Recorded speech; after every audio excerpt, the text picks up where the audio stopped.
ये नवंबर के बाद 30 नवंबर को है है भाई इतवार को जा रहे हैं गुड़िया पर दिल्ली गुड़गांव और 24 को वहाँ से बिलासपुर गाड़ी वही तो निकल हाँ पुरानी रहना आ रहा था 15 से 20 के बीच है। तो वो बताए कि आप पाला करवा रहे हैं। हाँ वो तो भी था वहाँ के माटी जो है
वह शक्ति हमें दो दयाली दे कर्तव्य मार्ग पर डट जावे वह शक्ति हमें दो दयाली दे कर्तव्य मार्ग पर डट जावे पर सेवा पर उपकार में हम निज जीवन सफल बना जावे वह शक्ति हमें दो दयाली दे कर्तव्य मार्ग पर डट जावे हम दीन दुखी बलो बिकलो के सेवक बन संताप हरे जो है बिछुड़े भूले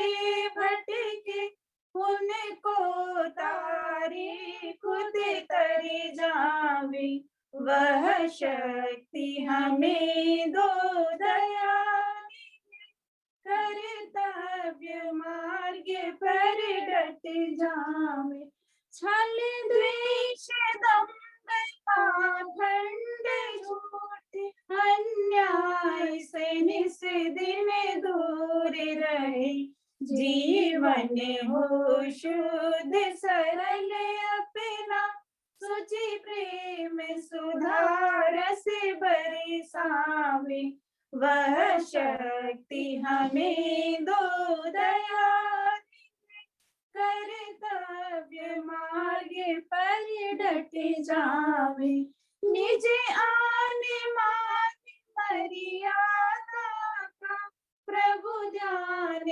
रहे अभिमान में रहे, जिस देव भूमि में जन्म लिया, बलिदान उसी पर हो जावे, वह शक्ति हमें दो दयाल, कर्तव्य मार्ग पर डट जावे।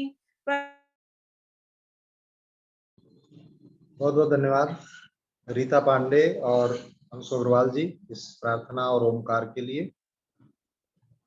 करस्पॉन्डेंस कोर्स की क्लासेस 25 सितंबर से प्रारंभ हो गई हैं और सैटरडे संडे को चल रही है। यह 23-24 अक्टूबर तक चलेगी और कैंपस कोर्स की क्लासेज यथावत चल रही हैं। दोनों के एग्जामिनेशन दिसंबर में होंगे और इनमें admissions through out the year correspondence और कैंपस कोर्सेज में चलते हैं। बहुत सालों की क्वेरी थी जो अभी बेसिक ट्रेनिंग आयोजित हुई है, तो अभी करस्पॉन्डेंस कोर्स में जनवरी से और जून सेशन के लिए एडमिशन चल रहा है। तो जो लोग इच्छुक हों ले सकते हैं, क्योंकि आप लोग भी इसमें इस सेशन में जुड़े हुए हैं जो भी बेसिक ट्रेनिंग आयोजित हुई है। तो आइए हम आमंत्रित करते हैं एक्यूप्रेशर सौर प्रशिक्षण एवं उपचार संस्थान के अध्यक्ष आदरणीय श्री जेपी अग्रवाल सर को आज की क्लास के लिए। सर आपकी आवाज नहीं आ रही है अभी।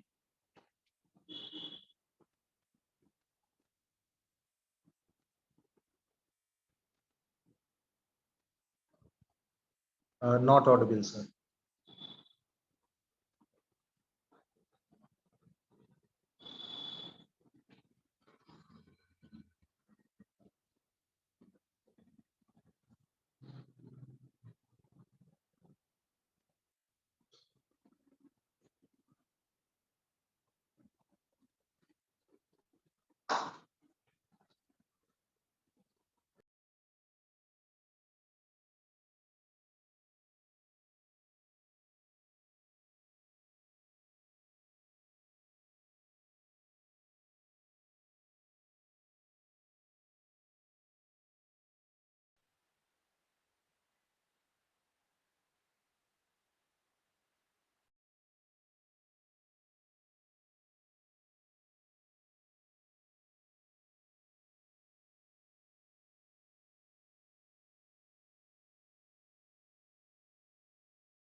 हेलो।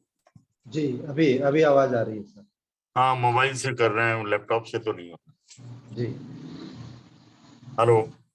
जी अभी आवाज आ रही है सर। हाँ, स्क्रीन शेयर आप कर दीजिएगा। जी कर दे रहे हैं सर।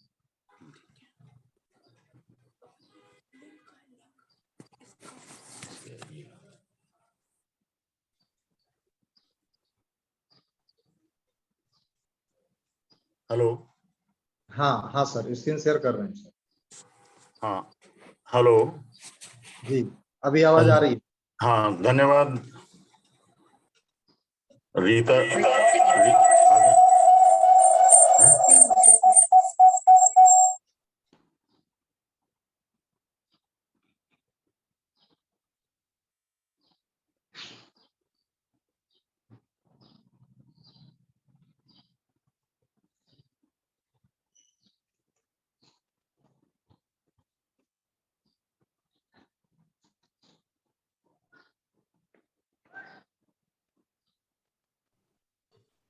हेलो।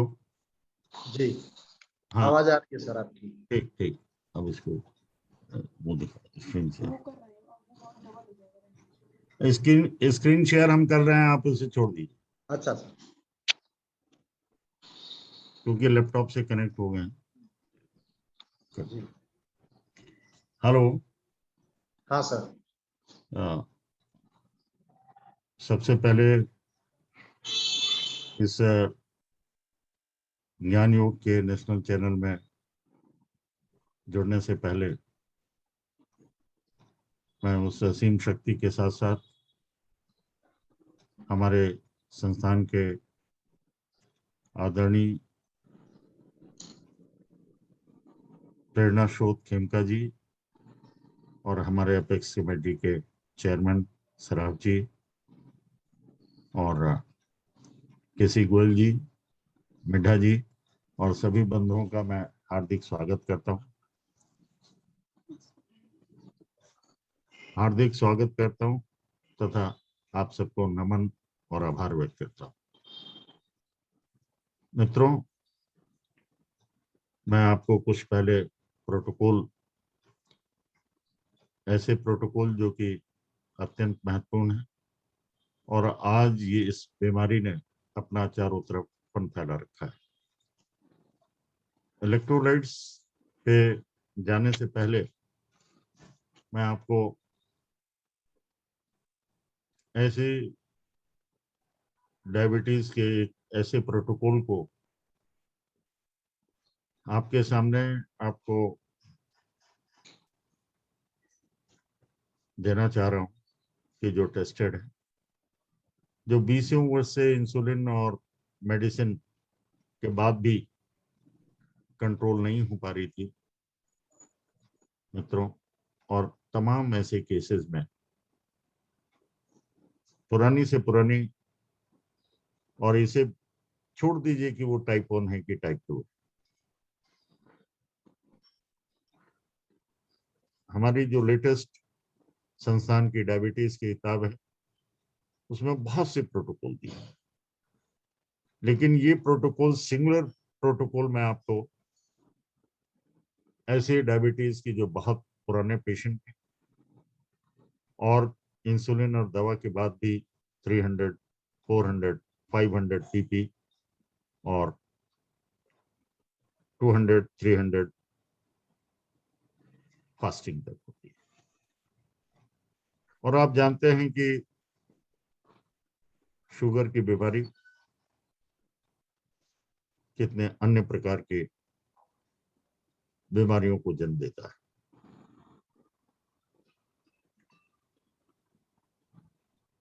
आपके पास पड़ोस में, घर परिवार में, या स्वयं कभी कभी आपने स्वयं भी देखा होगा कि ऐसे ऐसे लक्षण आते हैं जबकि आपको मालूम नहीं होता कि शुगर है। इसकी हम चर्चा कर चुके हैं, लेकिन शुगर एस्टेब्लिश्ड है, कंट्रोल नहीं हो रही है और उसके बाद अनेक ऐसे लक्षण आते हैं कि जैसे पेशेंट तो परेशान है ही, उसके पीछे पीछे पूरा घर परिवार परेशान होता है। तो मैं आपको लेफ्ट मिडिल फिंगर के 5th स्पाइरल अपोजिट फ्लो में आप लोग नोट कर लीजिए, और संस्थान की सभी किताबों में आपको अपोजिट फ्लो के चार्ट मिल जाएंगे, और नहीं तो संस्थान से आप इस पे AHL चार्ट मंगवा लीजिए। इसको स्क्रीन शेयर भी कर देंगे और आप इसे मुक्त हाथ से सबको बांटिए। इसमें प्रोटोकॉल है 01368 टोन 245796, 01368 टोन 245796। हम आपको बहुत से ऐसे प्रोटोकॉल धीरे धीरे बताएंगे ईटियोलॉजी के साथ।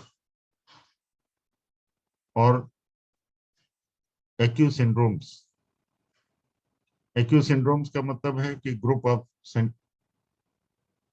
symptoms which are directly or indirectly connected to sugar, diabetes।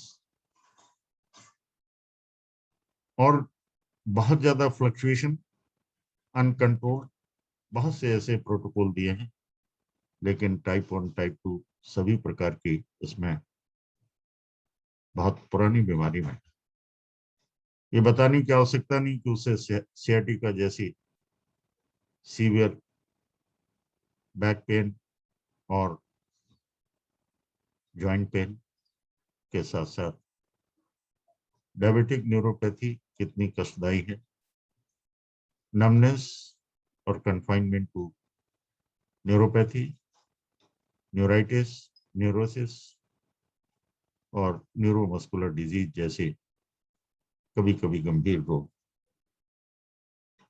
इसको इससे बोनस के रूप में मिल जाते हैं। मित्रों, ये प्रोटोकॉल अत्यंत महत्वपूर्ण है। आज मैं आपको एक चीज और बताना चाहता हूँ कि हमारे शरीर में, आप जानते हैं, डॉक्टर वॉल को आपने पढ़ा होगा, और फिजियोलॉजी एनाटॉमी के आधार पे हम लोग कह सकते हैं कि बीमारी आइदर सिस है, जिसे डीजेनरेटिव कहते हैं, और दूसरा वेरी वेरी पेनफुल जैसे आइटिस। दोनों में की गंभीरता बहुत महत्वपूर्ण है। इन्फ्लेमेटरी डिजीज जो है आइटिस, यानी कहाँ इन्फ्लेमेशन हो सकता है, किस लेवल का हो सकता है, कौन कौन से लक्षण आ सकते हैं, ये आप सोचेंगे तो दंग रह जाए, सुनेंगे तो दंग रह जाए। और कैसे इन्फ्लेमेटरी डिजीज जो है, जब दवाओं से कंट्रोल नहीं होती, इंजेक्शन से कंट्रोल नहीं होती, तो तड़पन कैसे मिटाए, कैसे अपने को संभाले, अपने परिवार के लोगों को संभाले, ये महत्वपूर्ण है। आज मैं आपको इसके बारे में भी बताऊंगा। इन्फ्लेमेटरी कंडीशन के कारण आपके शरीर के टिश्यू का होम्योस्टेटिस डिस्टर्ब हो जाता है। होम्योस्टेटिस में सबसे महत्वपूर्ण चीज है एबनॉर्मल टेम्परेचर। जब टेम्परेचर रेज्ड हो जाता है, हमारे ब्लड में, हमारे प्लाज्मा में, हमारे टिश्यू में, खास तौर से ब्लड और प्लाज्मा में जब टेम्परेचर एबनॉर्मल हो जाता है, तो फीवरस और हाई ग्रेड फीवर को हम लोग हाइपरपैरिक्सिया, और जितने प्रकार के इन्फेक्शंस होते हैं, इन्फेक्शन भी एक कॉज है कि बीमारी, बुखार, फीवर एक लक्षण है, इन्फ्लेमेशन एक लक्षण है।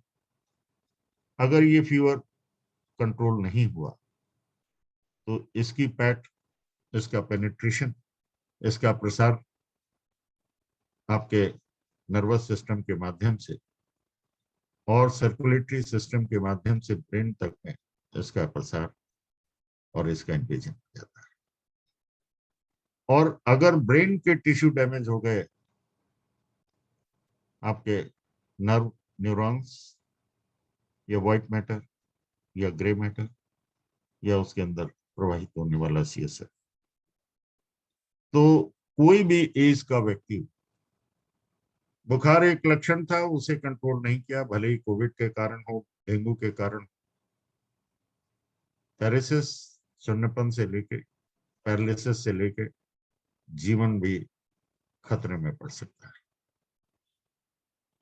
एक ऐसे लक्षण से इतनी गंभीरता हो जाए, ये भी आइटिस डिजीज है। दूसरा, जब इन्फ्लेमेटरी कंडीशन या टॉक्सिलॉजी, टॉक्सिक एलिमेंट्स, टॉक्सिलॉजी मैंने जानबूझकर कहा कि जब हमारे खान पान या किसी प्रकार के बॉडी के मैनेजमेंट में जब दिक्कत होती है, तो हमारे शरीर में कई प्रकार से टॉक्सिन्स प्रवेश पा जाते हैं। केवल इन्फेक्शन से कारण ही नहीं, वायरस और बैक्टीरिया और हेलमेंट्स और फंगस, प्रोटोजोआ के कारण ही नहीं, बल्कि हमारे खान पान में, हमारे हॉट एंड कोल्ड यानी हमारी तासीर, हमारा एसिडिक और अल्कलाइन फूड भी धीरे धीरे वो रक्त का अंश बन जाता है और आप जानते हैं कि ब्लड बैंक के माध्यम से नरिशमेंट फ्लैश को, स्किन को, एडिपोज टिश्यू को, मसल्स को, कहाँ उसकी पैटर्निंग। और जब हमारी स्किन में ब्लड वेसल्स के माध्यम से जो कि एम्बेडेड होती है, वहां जब ये टॉक्सिसिटी पहुंचती है, टेम्परेचर उसका रेज्ड होता है, भले ही फीवर ना हो, आपके पैर के पंजे और हथेली गर्म रहती है, लेकिन थर्मामीटर से फीवर नहीं आता, दवाई की जरूरत नहीं। लेकिन एक लक्षण आपको बहुत प्रबल दिखाई पड़ता है, आपका स्किन का कलर चेंज होने लगता है, कहीं कहीं झाइयां दिखने लगती है, कहीं ब्लैकिश और कहीं रेडनेस, लेकिन सब्सिक्वेंटली उसमें ईचिंग के बाद सोरियासिस और एक्जिमा जैसी लंबे समय तक पीछा न छोड़ने वाली खाज, खुजली, दांत की बात मैं नहीं कह रहा, पूरे के पूरे पैचेज स्किन का एरिया जो है, कभी हाथों में, कभी पैरों में, कभी चेस्ट में, कभी एब्डोमेन में, कभी पेल्विक रीजन में, ग्रोइन रीजन में, और कभी कभी फेस में, सिर में, कहाँ उसकी पैटर्न। लेकिन ये भी एक होमियोस्टेसिस और टेम्परेचर के वेरिएशन है, लेकिन इसका बुखार एक लक्षण नहीं, बल्कि ईचिंग, बर्निंग और उसकी पेडिग्री कहाँ तक ये कष्ट देगी। और उसके बाद लेटर स्टेज में जो है, स्किन बहुत जैसे कछुए की मोटी स्किन हो जाती है, काली हो जाती है, और उसके बाद सब्सिक्वेंट स्टेज में पस और पानी और कभी कभी ब्लीडिंग होने लगती है, खुजलाते खुजलाते बेहाल। और ये सालों चलता है। तो आपने देखा फीवर एक सिम्टम था जो कुछ दिनों में दूर करना बहुत जरूरी है, नहीं तो अन्य टिश्यू को डैमेज कर देगा। स्किन से भयावह कंडीशन नहीं होती, मृत्यु का संकट नहीं होता, पैरालिसिस और पैरालिसिस नहीं होता, लेकिन देखने में और असहज कंडीशन होती है, वो भी एक भयानक बात होती है। यहाँ भी टिश्यू की बात, और ये टिश्यू जो है एक ऑर्गन के टीम नहीं होती, इसकी कनेक्टिविटी अनेक ऑर्गन के कारण होती है, और धीरे धीरे बाहर की स्किन से लेके अंदर के धीरे धीरे एक्सटर्नल से इंटरनल परमेट करता चला जाता है, और मन में भी खुजली होने लगती है, ईर्ष्या होने लगता है, भाव विचार बदलने लगते हैं, डिप्रेशन होने लगता है। और जिसको देखते हैं, जिनकी सुंदर चमड़ी है, जिनको वेलनेस है, अरे ये हमें क्यों हो रहा है। बात यहीं तक नहीं थी, बात अभी बहुत दूर तक जाएगी। जब ये इसका डिसऑर्डर, यानी टेम्परेचर का मतलब है, अब मैं सीधे सीधे बात कर रहा हूं एक ऐसी दिव्य थेरेपी का जिसका नॉमेनक्लेचर है वात पित्त कफ। जब हमारे टिश्यू के अंदर पित्त रेज हो जाता है, और पित्त का मतलब यह है कि प्लाज्मा यानी रस, आयुर्वेदिक में आयुर्वेद की बात कर रहा हूं, निश्चित आपने ठीक समझा। प्लाज्मा रस है हमारी बॉडी का रस, जो कि भोजन से और डाइजेस्टिव सिस्टम के माध्यम से पहली रक्त की स्टेज, पूर्व स्टेज है प्लाज्मा, और दूसरी स्टेज है स्वयं रक्त। रक्त आप जानते हैं कि पूरे शरीर के लिए वैश्विक और ग्लोबल इसकी वैल्यू। ग्लोबल वैल्यू का मतलब सिर से लेकर पैर, न्यूट्रिशन देता है, सुंदरता देता है, ग्लेज देता है, चमक देता है, और भाव विचारों को, मन मस्तिष्क को, टेम्परेचर नॉर्मल रहता है, सुंदर चमक होती है, भाव विचार अच्छे होते हैं,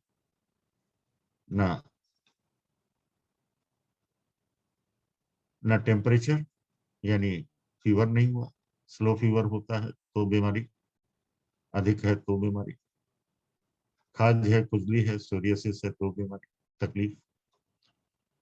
और रक्त के अंदर जब लेवल ऑफ टॉक्सिसिटी बढ़ जाती है, अगध तंत्र प्रभावित हो जाता है, टॉक्सिन्स आपको मालूम नहीं चलता, जांच में आते नहीं, लेकिन आपको कहीं खुजली, कहीं खास, कहीं डिस्कलरेशन और कहीं बेचैनी, कहीं पलकों का टूटना, कहीं सिर में, गर्दन में, कान में एक्जिमा, कहीं फोड़े, कहीं फुंसी, स्राव अनेक प्रकार के, चमड़ी का रंग गंदा हो जाता है। और ये चीजें, इसे रक्त पित्तज कहते हैं। मैं आपको अंत में उपचार बहुत इतना सरल बताऊंगा कि आप सोचेंगे ना स्पाइरल की बात होगी ना अन्य उसकी, लेकिन बड़ा सिंपल ट्रीटमेंट। एक चीज और, आपने सुना होगा कि आज घर घर उसका बोलबाला है, वो है गैस्ट्राइटिस और एसिडिटी। 90% लोगों को एसिडिटी या गैस्ट्राइटिस। आप कहेंगे कि ये, इसके बारे में मैं बहुत चर्चा कर चुका हूं अनेक बार, ना मैं आज पॉइंट बताऊं और ना ही इसके बारे में विशेष चर्चा करूंगा, इटियोलॉजी बताऊं। लेकिन ये भी एक ऐसी चीज है जो हमारे शरीर को तहस नहस करती है और गंभीर रोगों को जन्म देती है, इसे भी ध्यान रखिए। तो ये गैस्ट्रिक, ये एसिडिटी जब ऑर्गन टीम से टिश्यू टीम का भाग बन जाता है, आप जानते होंगे कि ऑर्गन और टिश्यू में क्या अंतर है।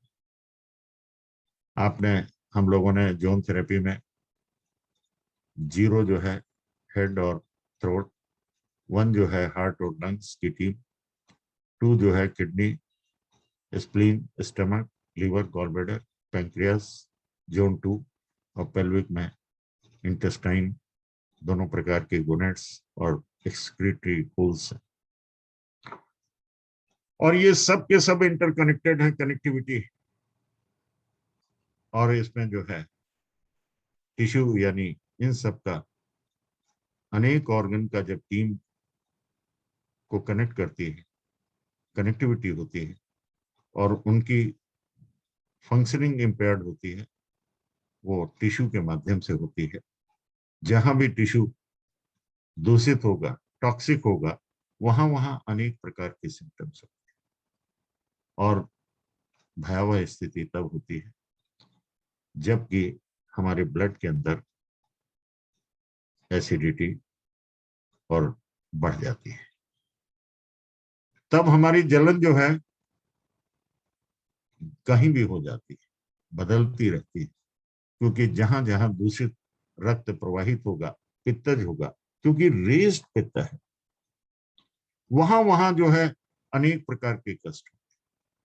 कहीं गर्म लगेगा तो कहीं सूजन नजर आएगी, कहीं रंग बदला होगा तो कहीं खास, तो कहीं खुजली, अनेक प्रकार के सिम्टम्स आएंगे। नेक्स्ट स्टेज आती है हमारी बोन और बोन मैरो यानी नर्व। नर्व की 2-3 पहचान, कि जब इसमें पित्त बढ़ेगा टिश्यू के माध्यम से, रक्त नरिशमेंट का काम था, उसे नर्व को ताकत देने का था। जब उसका टेम्परेचर गड़बड़ा गया तो उसकी ताकत डिस्टर्ब हो गई। नर्व जो है आदमी को, पेशेंट को न्यूराइटिस जैसी गंभीर, कि नर्व में सूजन आना, और या न्यूरोसिस, नमनेस आना, ये भी टॉक्सिसिटी इन द टिश्यू।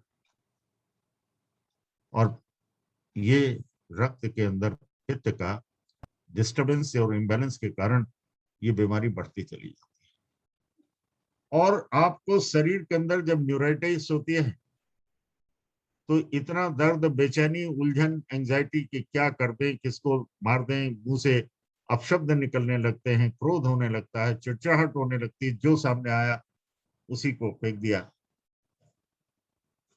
खाने की इच्छा नहीं होती, रोने की इच्छा होती है, चिल्लाने की इच्छा होती है। और एक मैनिया, एंजाइटी, और बाद में लोग कहते हैं कि ये तो, और क्या क्या नुकसान होता है जानते हैं? आपने एक चीज नहीं सुनी, लॉस ऑफ स्लीप। रात रात भर तड़पते रहना, नींद आना, नींद की दवाई खाने के बाद भी थोड़ी देर, उसके बाद फिर जग सकते। लॉस ऑफ फ्लूइड, क्योंकि जैसे जैसे हमारे प्लाज्मा और ब्लड का में गर्मी बढ़ेगी, पित्त बढ़ेगा, टेम्परेचर बढ़ेगा, तो इवेपोराइजेशन होगी, वाष्पीकरण होगा, जहां जहां वो जाएगा वहां वहां तंग करेगा और बॉडी का फ्लूइड कम हो जाएगा, उसकी स्ट्रेंथ नर्व की कम हो जाएगी और मसल्स का लॉस होने लगेगा, जिसे कहते हैं न्यूरोमस्कुलर डिजीज। आप मसल्स जानते हैं किसे क्या काम करती है? आपने देखा होगा जिनके मसल्स क्या है, वो गद्दी का, कुशन का काम करता है, तकिया का काम करता है। अगर आपके हिप रीजन की मसल्स गायब हो गई तो जहां बैठे हैं वहीं चुभ रही, हड्डी चुभती है, नर्व से उलझन, बेचैनी और स्पाइनल कॉर्ड के माध्यम से ब्रेन ऐसे जैसे कि आपको कुछ समझ में नहीं आ रहा, मैं बोल रहा हूं आपको समझ में नहीं, आप बोल रहे हैं मैं समझ नहीं पा रहा हूं, उलझन, बेचैनी, इसे कहते हैं loss of muscles. And loss of muscular नहीं बल्कि न्यूरो स्ट्रेंथ। और पहले तो 60s, 70s, 80s, 90s में होता था डिप्रेशन नाम की, क्योंकि स्ट्रेंथ, शक्ति नर्व की कमजोर हो जाती है, तो सामान्य स्थिति नहीं रहती उसका टेम्परेचर, क्योंकि हर चीज के लिए एक सामान्य टेम्परेचर जो है, वाइब्रेशंस के लिए, अच्छे सोच विचार के लिए, खाने को हजम करने के लिए, सब कुछ के लिए एक नॉर्मल टेम्परेचर होना चाहिए। आरबीसी, प्लेटलेट, आप अगर एबनॉर्मल टेम्परेचर है तो loss of platelet causing death, haemorrhage, RBC का लॉस, लॉस ऑफ एनर्जी। आपके जहां भी इस प्रकार का टेम्परेचर रेज होगा, मसल्स लॉस हो जाएंगे। और आप जानते हैं कि लोग कहते हैं कि फैट आज एक फैशन हो गया, ओबेसिटी कम करो, फैट को कम करो।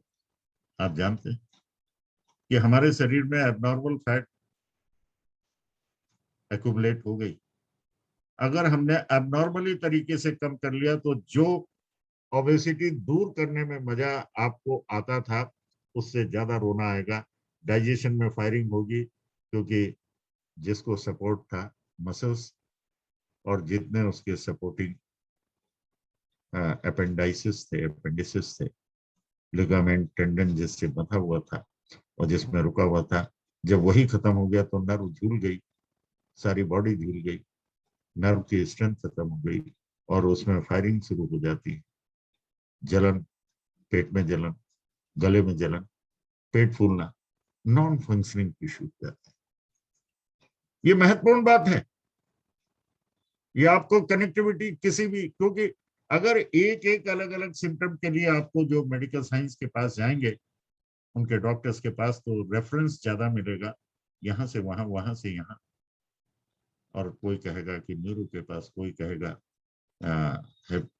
हेपेटोलॉजिस्ट का, कोई गैस्ट्रोलॉजिस्ट को, कोई सर्कुलेशन के लिए, कोई मस्कुलर के लिए, किसी अलग अलग डिपार्टमेंट को रेफरेंस होता है।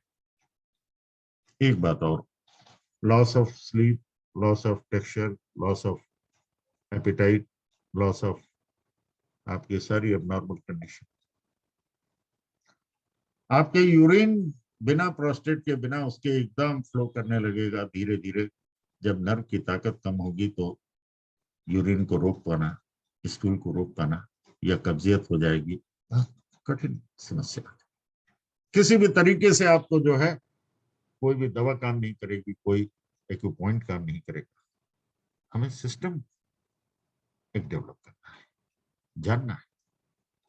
और एक लॉस ऐसा होता है जिसकी आप कल्पना नहीं कर सकते, जो होती है श्वास का क्रम, लॉस ऑफ, यानी ब्रेथ का, ब्रेथलेसनेस। लोग सोचते हैं कि दमा लंग्स के कारण होता है, लेकिन यहाँ पर टिश्यू में रेस टेम्परेचर होने के कारण ब्रेथलेसनेस हुई, और ब्लड के अंदर ब्रेथ कंट्रोलिंग पावर, और ब्रेथ को जो है कंटिन्यू रखने का, अगर आपके प्लाज्मा और ब्लड में माइक्रो न्यूट्रिएंट्स, इलेक्ट्रोलाइट्स कमजोर हैं, पावरलेस हैं, हाइपर और हाइपो हैं, आपके विटामिन्स, आपकी शक्ति, न्यूट्रिशनल वैल्यू कमजोर है, तो श्वास की बीमारी होगी, ना लंग्स और ना ही किसी अन्य, और लॉस ऑफ ब्रेथ। सांस टूटकर बोलने में अच्छा नहीं लगेगा, चलने में अच्छा नहीं चलेगा, सोने में अच्छा नहीं लगेगा, बात करने में अच्छा नहीं लगेगा। इसे कहते हैं ब्रेथलेसनेस, एस्मा नाम की। इसीलिए मोस्ट ऑफ द केसेस में एस्मा का इलाज प्रभावी नहीं देखा गया, लेकिन हम इसलिए बता रहे हैं कि होलिस्टिक है, कनेक्टिविटी है, सारी बातों से जुड़ाव है, और हम आपको ट्रीटमेंट बताएंगे। एक ट्रीटमेंट से सारी चीज, सारे लक्षण को ध्यान में रखना होगा। इसके लिए भी ये, इसके लिए भी ये, और इसके लिए भी। एक लॉस और होता है, एनर्जी का लॉस होता है, तो आदमी बेहोश हो जाता है, और अचानक पल्स कम या ज्यादा होने लगती है, बेहोश हो जाता है, जैसे सीजर्स कहते हैं। और सीजर्स के अनेक कारण हैं, मिर्गी के ब्रेन में चेंजेस नहीं, लेकिन डॉक्टर्स को दिखाएंगे तो सीजर्स, उसमें ईईजी टेस्ट करा के उसके बाद जिंदगी भर कम से कम 3 साल जो है दवाइयां, फिर उसके बाद फिर एक बार सीजर्स आ गए तो फिर 3 साल, 1 साल, और ये कंटिन्यू चलता है। एक बात और मैं कहना चाहूंगा कि इसी ब्लड और प्लाज्मा में जब पित्त बढ़ता है तो चारों तरफ हेमरेज होते हैं, और रक्त का एक खास बात है कि हेमरेज हुआ जहां भी थोड़ा सा बहा और वो खून जम जाता है, और जहां जहां हेमरेज होगा हमारी बॉडी के अंदर अनेक ऐसे स्थान हैं, स्पेसेस हैं, वहां पर हेमरेज हो गया तो स्ट्रेसेस हो जाएगा, रुकावट होगी, और खास तौर से मल द्वार पे, वहां पे स्किन की अनेक परतें होती हैं, और उसमें दरार पड़कर वहां पर इकट्ठा हो जाते हैं, जैसे इकट्ठा को अंग्रेजी में कहते हैं पाइल्स, और हिंदी में बवासीर। पाइल्स का मतलब collection of the haemorrhagic blood at some places, और वो धीरे धीरे गोल गोल या एक लेयर पे लेयर चढ़ के पाइल्स पानी इकट्ठा होके वो हेमराइड्स बन जाते हैं। गांठ किसकी? हेमराइड्स, हेमरेजिक ब्लड की गांठें बन जाती हैं। और इसी कॉमन इटियोलॉजी में आपको हमने नोडुलर फॉर्मेशन जगह जगह बताए थे, ये भी हम आगे चर्चा करें। तो मित्रों, इतनी लंबी कथा हमने जो बताई है, इस कथा का कोई उपसंहार भी होगा क्या? बिल्कुल होगा, और इतना सरल और सहज होगा कि जिसकी आप कल्पना कर सकते। अब आइए, आपने देखा कि हमने सारी राम कहानी सुनाई कि टिश्यू की बात है, जो मेडिकल साइंस का वेस्टर्न नॉलेज है, कि प्लाज्मा, उसके प्लाज्मा का नेक्स्ट स्टेज ब्लड, उसके अंदर इलेक्ट्रोलाइट्स, विटामिन्स और प्रोटीन्स, उसके अनेक प्रकार के कॉन्स्टिट्यूएंट्स हैं, मिनरल्स हैं। आप भूल जाइए सब चीज। आप एक दिव्य ज्ञान जो कि शाश्वत है और सभी के ऊपर कंट्रोल करने वाला है, वो है आयुर्वेद, जो योग सिखाता है ब्रह्मांड से पिंड का और पूरे परमात्मा का, इस आत्मा जीवों से, और जिसके हाथ में हम लोग ने आयुर्वेदिक एक्यूप्रेशर की 3, हर उंगली में 3 जोड़ है, वात पित्त कफ। तो जितनी बीमारी मैंने आपको बताई वो सारी पित्त। तो कुछ नहीं करना है आपको, जितनी उंगलियां हैं उसके बीच वाले जोड़ में, जिसे पित्त जोड़ के, और आपने देखा होगा कि आयुर्वेदिक एक्यूप्रेशर के हैंडबुक 1, 2, 3, चरक 1, 2, 3 और आयुर्वेदिक आत्रे और इन सब में पित्त ज्वाइंट पे आपको प्लाज्मा का राइट आईएफ के पित्त ज्वाइंट पे ब्लड में, लेफ्ट आईएफ के पित्त ज्वाइंट, आपको दो ऐसे पित्त ज्वाइंट बन गए जहां पे आपको जितने प्रकार के लॉस हैं भूख का, यानी भूख ना लगना, loss of breath, loss of sleep, और एक बात और मैं कहना चाहूंगा कि जिनको ये स्ट्रेसेस या अनेक कारणों से रुकावट है, हेमरेजिक है, पीरियड्स गड़बड़ होते हैं या एसिडिक है, पूरा पूरा एटमॉस्फेयर जोन पेल्विक, उनको पीरियड्स की प्रॉब्लम हो जाती है और उनका शुक्र प्रभावित हो जाता है। जिस प्रकार से बोन प्रभावित होती है, जो कि आपको न्यूराइटिस के लिए और ऑस्टियोपोरोसिस या ऑस्टियोमेलिशिया जैसी गंभीर बीमारियों के लिए, ऑस्टियोफाइटोसिस जैसी गंभीर बीमारियों के लिए कॉजेटिव फैक्टर, उसी प्रकार से आयुर्वेद में पहला है रस यानी प्लाज्मा, दूसरा है रक्त जो कि आप जानते हैं, तीसरा है आपका फ्लैश जैसे स्किन। हमारे शरीर में स्किन की आयुर्वेद में 6 लेयर्स बताई गई और एक लेयर से दूसरी लेयर, तीसरी लेयर के बीच में स्पेस होता है और उसमें बॉडी फ्लूइड्स होते हैं, रक्त की वाहिनियां होती हैं, नर्व होती है, एम्बेडेड होती है।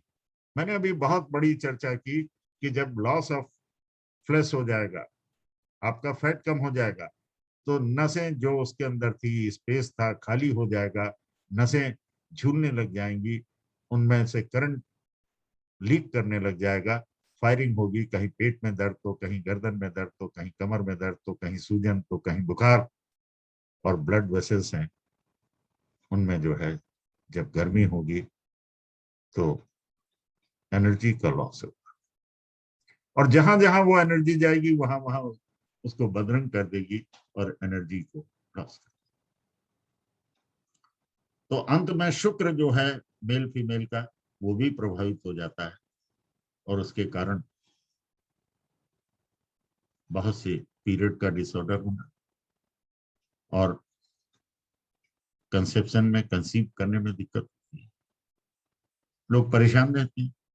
पहले परेशानी तो ये कि पीरियड का डिसऑर्डर हुआ, कम है ज्यादा है तो त्वचा में अंतर आना, जोड़ों में, बालों के टेक्सचर में, बालों का टूटना, ये भी एक कॉमन बात, हड्डियों की स्ट्रेंथ कमजोर होना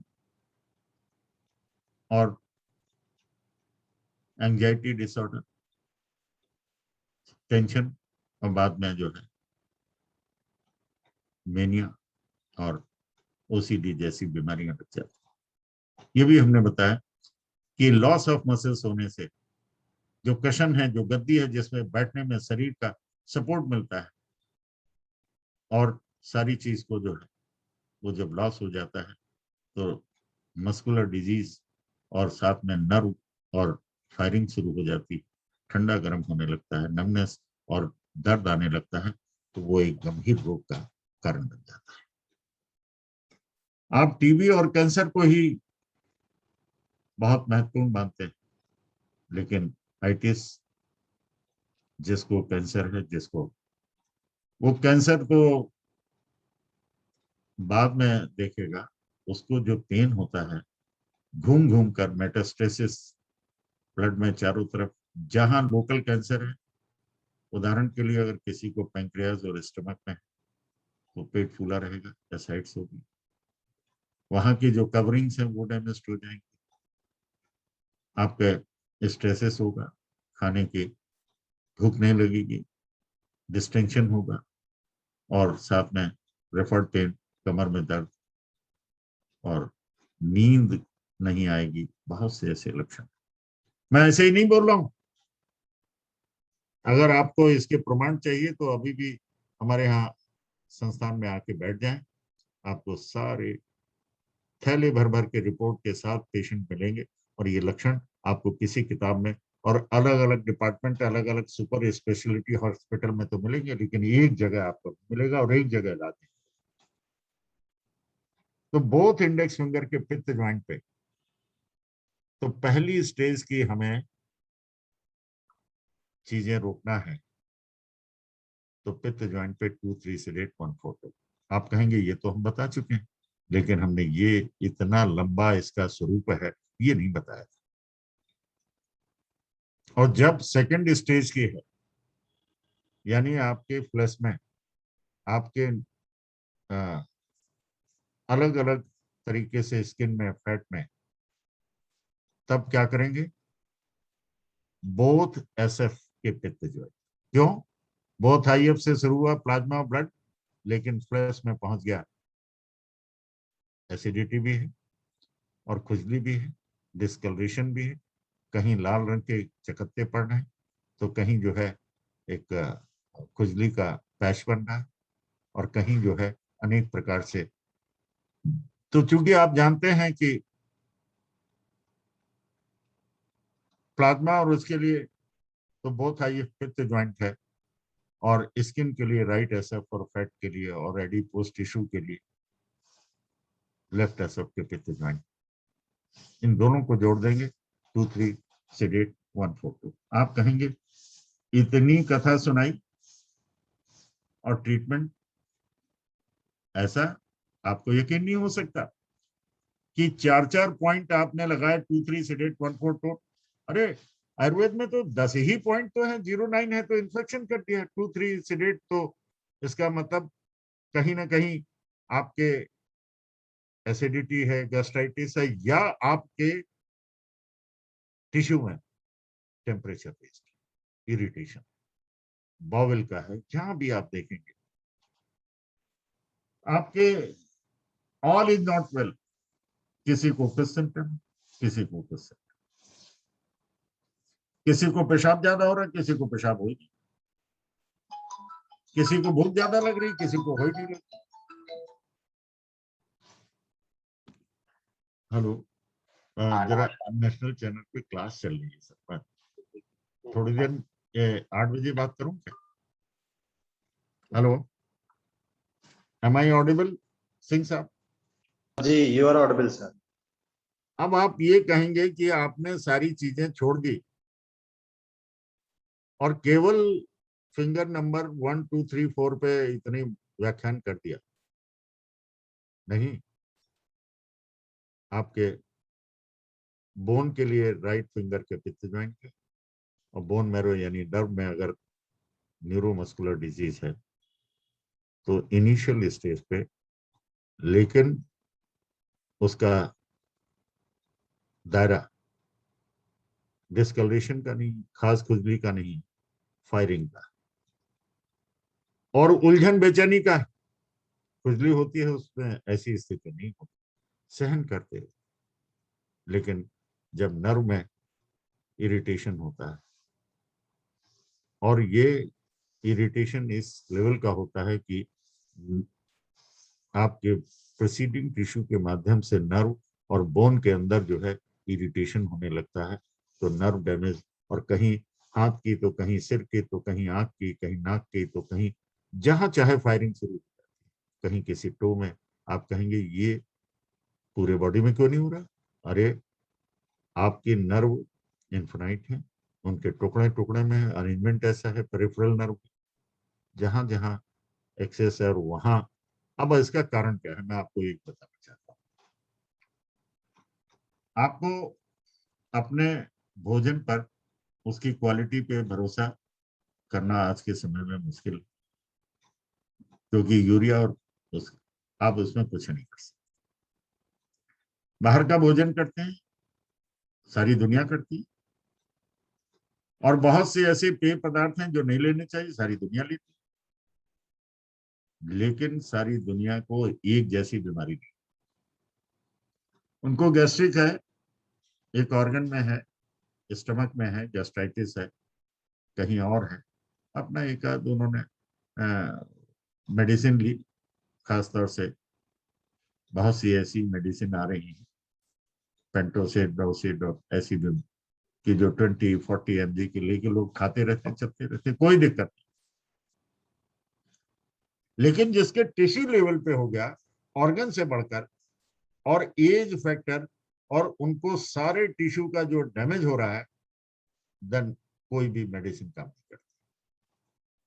तब आपको ये, आप कहेंगे कि इसमें चाइनीज की आप क्यों नहीं बात करते, आप जो है सुजोग की क्यों नहीं बात करते।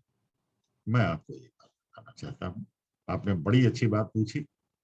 अनिल जी, आप परीक्षा मोड में आ जाइए। जी। और एक बात और मैं बताना चाहता हूँ कि आपने खाना ऐसा खाया जो स्वादिष्ट है लेकिन हजम नहीं हुआ, आपके टिश्यू का पार्ट नहीं बन पाया, आपको वेलनेस नहीं मिली, एनर्जी नहीं मिली, तो नींद कहाँ से मिलेगी, खुजली मिलेगी, नींद गायब होगी, भूख गायब होगी, और आपको अचानक नहीं 6-8 घंटे के बाद, चूंकि आपका टेम्परेचर ब्लड का नहीं बल्कि टिश्यू का टेम्परेचर नहीं, खाना जो हजम होना चाहिए था वो नहीं हुआ, टॉक्सिसिटी बनी, और वो ब्लड के माध्यम से जहां जहां जाएगा 8-9 घंटे के बाद तंग होगा। दिन का खाया हुआ रात को आपको उछल कूद मचाएगा, जी। और ऐसे ही होता चला जाएगा। तो मित्रों, यहाँ पर आपको जैसे जैसे गंभीरता बढ़ती जाएगी वैसे वैसे पॉइंट पैथोलॉजी। अब प्रश्न है कि ये आयुर्वेदिक में जॉइंट पे दिया है, वर्टिकल पे क्यों नहीं देते, स्पाइरल में क्यों नहीं देते। तो हमें सबसे पहले चाइनीज पे ये देखनी है कि वहां पर ऐसे कोई टिश्यू के टोनिफिकेशन सेडेशन के जॉइंट नहीं। वर्टिकल मेरिडियन है, स्टमक की है वो वर्टिकल मेरिडियन, स्प्लीन की है वो मेरिडियन, कहने की आवश्यकता नहीं, कोई ऐसी मेरिडियन नहीं। सर्कुलेशन की मेरिडियन हार्ट की है, लेकिन आपके पास ऐसा नहीं है कि उसकी गैस्ट्राइटिस, उसमें आपको एक इन डेप्थ स्टडी करनी पड़ेगी मेटाफिजिक्स को, और उसमें एक कॉम्बिनेशन। तो क्यों इस प्रकार से सबको मिलकर नहीं है कि वायु को सिलेक्ट किया, अग्नि को किया, आकाश को स्पेस पढ़ाया, जल को, ऐसा क्यों नहीं है? क्या चाइनीज सिस्टम बेकार है? क्या सुजोग बेकार है? बिल्कुल नहीं। मैं आपको यही बताना चाहता हूँ, एक उदाहरण के साथ बताना चाहता हूँ। चाइनीज में एनर्जी पैटर्न, उन्होंने जिस प्रकार से ये सर्कुलर, आपके सारी चीजें, आपका स्ट्रक्चर सर्कुलर, आंख लंबी नहीं है, नाक अगर लंबी है तो उसके जो क्षेत्र हैं वो गोल गोल हैं, एनस है, आपका हेड है, कान है, और जितने भी सेल हैं आपको बिल्कुल लंबे, आपको उनकी सारी चीजें आपको सर्कुलर मिलेंगी। सीएम इंडिया में हमने सारी मेरिडियंस को, हमारे रिसर्च विंग ने जॉइंट पे सर्कुलर बना दिया, जिसमें 67 पॉइंट थे उनको 67 पॉइंट अपॉन 2 कर दिया। लेकिन वो बोथ मिडिल फिंगर के अगर यूवी मेरिडियन को वॉच जॉइंट पे प्लॉट किया है, तो अगर आपको बैक में इस प्रकार की तकलीफें आती हैं, स्वेटिंग है, जलन है, खुजली है, खाज है, सिर में ऊपर से नीचे तक जहां जहां यूवी मेरिडियन जाती है, जहां जहां उसका क्षेत्र है, पूरा बैक, तो बहुत मिडिल फिंगर के वॉच जॉइंट में 2, 3 सीडेट 1, 4, 2। आप कहेंगे हर चीज, लेकिन ये चाइनीज में ऐसा क्यों नहीं है? बोलिए है कि नहीं? जी। अनिल जी, जी है। परीक्षा मोड में आ जाइए, है कि नहीं है? जी। कहाँ है चाइनीज। चाइनीज? ऐसी सर्कुलर वो नहीं है कि आपने 2.23 से 8.14 टोल कर दिया, उसमें आपको ट्रेटाइज का बहुत बड़ा साहित्य, बहुत अद्भुत साहित्य पढ़ना पड़ेगा, तब आपको बहुत ही शानदार मिलेंगे प्रोटोकॉल। बोलिए है कि नहीं? जी। जी। नहीं, वहां भी सर्कुलर है, वहां पर जो है एनर्जी का सर्किल बनाया गया, जी। आपको ध्यान नहीं आ रहा। सभी लोग ध्यान से सुने कि अगर आपको एनर्जी के कॉम्बिनेशन, यानी अगर आपको हार्ट की बीमारी है और हार्ट में टेम्परेचर रेज्ड है तो कोलैप्स कर सकता है, आपका जो है प्लाज्मा सूख सकता है, कोलैप्स कर जाएंगे, आपका बीपी और सारी चीज डिस्टर्ब, नींद और ब्रेन का जहां जहां नरिशमेंट। आप कहेंगे सर्कुलर कहाँ है, दिखाइए तो। लीजिए देखिए, एक साइकिल बना दिए उन्होंने नियम के तहत, control cycle, creation cycle, subjugation cycle. तो सारे जितने भी ऑर्गन है, एलिमेंट है, एनर्जी को मिलाकर उनका गोल गोल स्ट्रक्चर बना दिया। बोलिए हाँ कि ना? जी हुआ कि नहीं? हाँ हुआ सर। अगर हार्ट की बीमारी है तो उसका मदर ऑर्गन कौन सा है, बताएंगे आप? लीवर है सर। लीवर और गॉल ब्लैडर। जी एलिमेंट है वुड, और हार्ट का एलिमेंट कौन सा है? फायर है सर। फायर। जी फायर का मतलब है अग्नि। ब्लड का अगर टेम्परेचर ज्यादा हुआ तो हार्ट को नुकसान है, कम हुआ तो नुकसान है। बोलिए हाँ कि ना? जी तो लीवर के बिना हार्ट का इलाज संभव नहीं है। मेटाबॉलिज्म ऑफ द हार्ट, आपने हार्ट का जब हम आपसे चर्चा कर रहे थे तो मेटाबॉलिक हार्ट आपने सुना, पढ़ा था कि नहीं? हाँ जी कि ना? जी यानी ब्लड के सर्कुलेशन के लिए, ऑस्मोलैरिटी के लिए, ब्लड प्रेशर ठीक हो, आपका जो है हार्ट में मायोकार्डियल इन्फेक्शन ना हो, ब्लड का सर्कुलेशन प्रॉपर हो, प्रेशर जब ठीक हो, नॉर्मल हो, टेम्परेचर नॉर्मल हो, तो हार्ट ठीक काम करेगा, पूरी बॉडी ठीक काम करेगी। अगर कम ज्यादा है तो बैठे बैठे आप परेशान हो जाएंगे, कोलैप्स कर सकते, बीपी रेज करेगा। आप रोज दिन भर नापते थोड़ी, पल्स वेरी करेगी। तो ये, अब आपको एक बात बताइए, अगर उसके अंदर तरलता ज्यादा बढ़ जाएगी तो चेस्ट में इडिमा हो जाएगा। डॉक्टर्स क्या देते हैं? द्रव को बाहर निकालने के लिए, इडिमा ना हो, फ्लूइड को बाहर निकालने के लिए डाइटोर या डायरेटिक देते हैं। बोलिए देते हैं कि नहीं? लेसिक्स जैसी दवाई। जी और उसमें गाढ़ा ना हो जाए तो कोलेस्ट्रॉल या तो एंटीकोगुलेंट देते हैं कि नहीं? इकोस्प्रिन। जी इसका मतलब क्या हुआ कि अगर हार्ट को कंट्रोल कौन करता है? ये तो क्रिएशन किया, मतलब मदर ऑर्गन है लीवर और गॉल ब्लैडर, जी और उसका कंट्रोल कौन करता है? किडनी और यूबी सर। पानी। यानी जी किडनी, यूवी का मतलब पानी, तरलता जो है जी सरल होनी चाहिए, संतुलित होनी चाहिए। अगर पानी वहां पर कम और ज्यादा होगा तो चेस्ट में इडिमा होगा, प्लूरिसी होगी, और हार्ट में डैमेज करेगा। हुआ कि नहीं? सर्कुलर हुआ कि नहीं? जी ये हुआ स्पाइरल। उसने लीवर और उसको बाईपास करके तिरछी मार मारी। बोलिए हाँ कि ना? जी तो आयुर्वेद में जब स्पाइरल करते हैं तो बड़ा स्ट्रॉन्ग ट्रीटमेंट होता है, और जब जॉइंट पे राउंड ट्रीटमेंट करते हैं तो ये ग्लोबल ट्रीटमेंट है, हार्ट का ग्लोबल है। और ग्लोबल किस चीज का है? आपके सारे टिश्यू का। मित्रों, यहीं पर बात नहीं होती। हार्ट को क्रिएशन साइकिल में जब हार्ट का आगे बढ़े तो अर्थ, और अर्थ के बाद मेटल, और मेटल, अर्थ में जो है स्प्लीन और स्टमक है, और उसके बाद लंग्स और लार्ज इंटेस्टाइन, और फिर राउंड करके किडनी। ये राउंड है। सबजुगेशन नॉर्मल और एंटी सबजुगेशन एबनॉर्मल फ्लो। एबनॉर्मल नहीं, ये अपोजिट फ्लो। ये सारी बातें एक जैसी, लेकिन हमारी अंडरस्टैंडिंग, हमारा, it is food for thinking.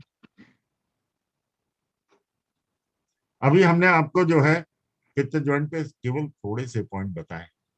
अभी इसकी गंभीरता जैसे जैसे बढ़ती जाएगी हम आपको उसमें 2-3-6 सेडेट, नींद कम हो रही है, 2-3-7 सेडेट, और टोन क्या करेंगे मालूम है? 0-5-8।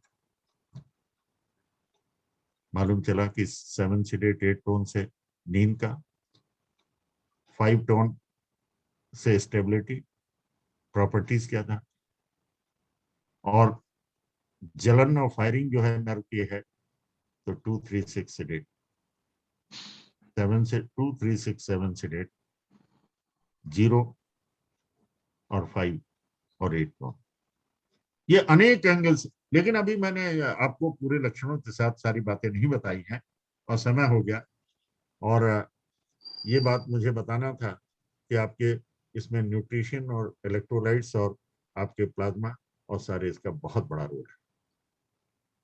ये सारी होलिस्टिक थेरेपी है।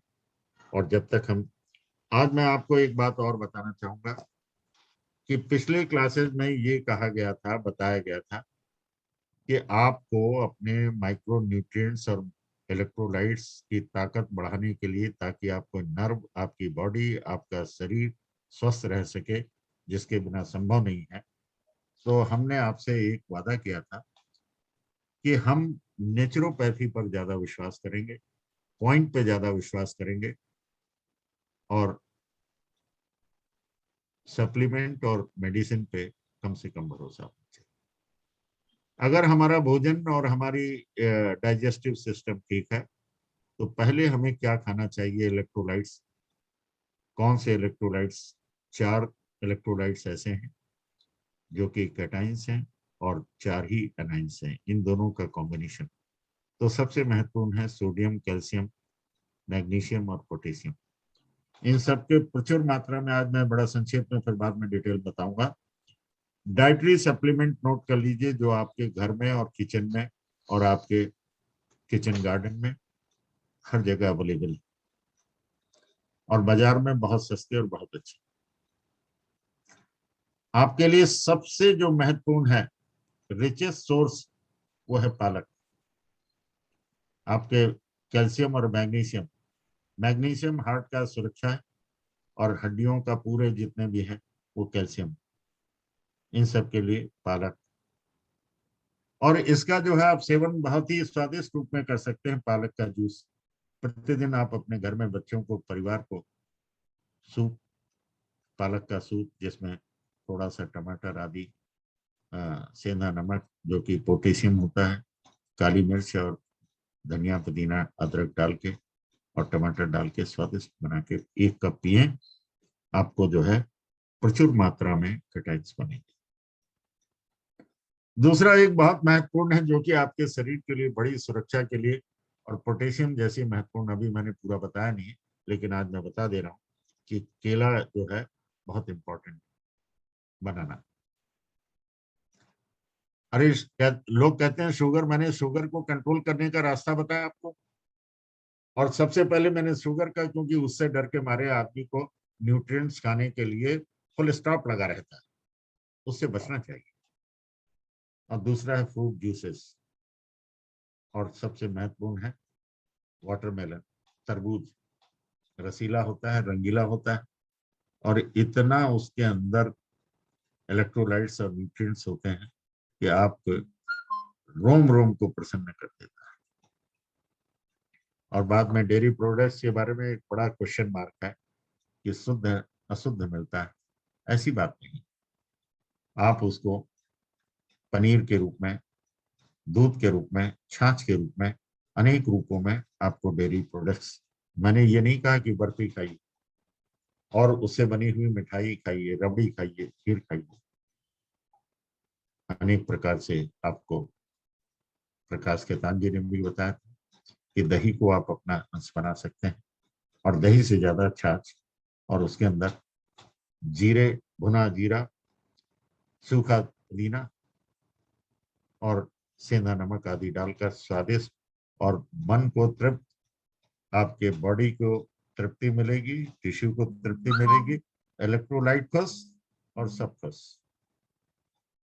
आज हम यहाँ पर विराम देते हैं, और आपके इंटरेक्शन सेशन में, क्योंकि हम लोग अपनी बात बोलते रहें, आपको कितनी समझ में आई, कितनी अच्छी लगी, कितनी बुरी लगी, इसका फीडबैक होना बहुत जरूरी है।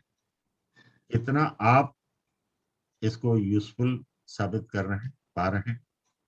अगली बार मैं आपको ये जो झटके, सीजर्स, अनेक प्रकार के जीवन में झटके आते हैं, डिप्रेशन आते हैं, वो भी झटका है, मिर्गी भी झटका है, बेहोशी भी झटका है। सीजर प्रिकॉशंस हम आपको ट्रीटमेंट सीजर्स के बताएंगे, जो कि बहुत आसान है। और आज हमने आपको बताया कि चाइनीज में, आपको फिर से मैं रिपीट कर रहा हूं कि सर्कुलर है, भले ही बॉडी में स्ट्रक्चर सर्कुलर है, मेरिडियन सीधी दी है, लेकिन महत्वपूर्ण है उनके जो प्रोटोकॉल्स हैं। आप कहिए तो 5 मिनट में मैं हार्ट का मैनेजमेंट, एक बहुत हार्ट की किसी भी प्रकार की गंभीर बीमारी, मैं हल्की फुल्की का नहीं बता रहा, उसके लिए सर्कुलर ट्रीटमेंट नोट कर लीजिए, जो कि हार्ट के आज के मामले में शुगर और बीपी से ज्यादा कल्परेट हार्ट है। बीपी भी लक्षण है, शुगर भी लक्षण है, लेकिन हार्ट की बीमारी इतनी डरावनी, इतनी भयावह हो गई क्योंकि हमारी वर्किंग। तो H3, S7, H8 आप जानते हैं S3 क्या है, S7 क्या है, yuan source point, S3 coldness point. Balance करता है कि हार्ट के अंदर जो ब्लड है उसकी तरलता, सांद्रता है, और H8 उसका थिकनेस पॉइंट, हीट पॉइंट है। तो S3, S7, H8 ब्योल मेरिडियन में 3 आप मेथी के दाने या स्टार मैग्नेट लगाएं दोनों तरफ। आपकी गंभीर हार्ट की बीमारी के लिए मैं बात बता रहा हूँ, हाइपरट्रॉफी और मायोपैथी और ये सब नहीं, सारी जी जिसमें आपको ब्रेडिकार्डिया, ट्रैकीकार्डिया ये देखने की अलग अलग जरूरत नहीं है। आपके हार्ट का ब्लॉकेज है, इसको देखने की जरूरत नहीं है। कोलेस्ट्रॉल बढ़ा हुआ है, इसके देखने की, वो एक separate issue. S3, S7, H8 और उसके बाद आप देखेंगे लीवर 8, मदर ऑर्गन, ये सर्कुलर ट्रीटमेंट होगा। और मदर ऑर्गन का लीवर 8 का कोल्डनेस पॉइंट, लीवर की अगर गर्मी उसमें हो गई तो वो बेकाबू कर देगी, इसलिए लीवर 8। अब आप कहेंगे किडनी आप क्यों छोड़ दिया, कंट्रोल वाला कहाँ छोड़ा मैंने, K10 नोट कर लीजिए, वो भी कोल्डनेस पॉइंट है। और फिर उसके अलार्म पॉइंट देखिए पेरिकार्डियम और हार्ट का, CV14 और 15, 2 पॉइंट ये ऐड हो गए।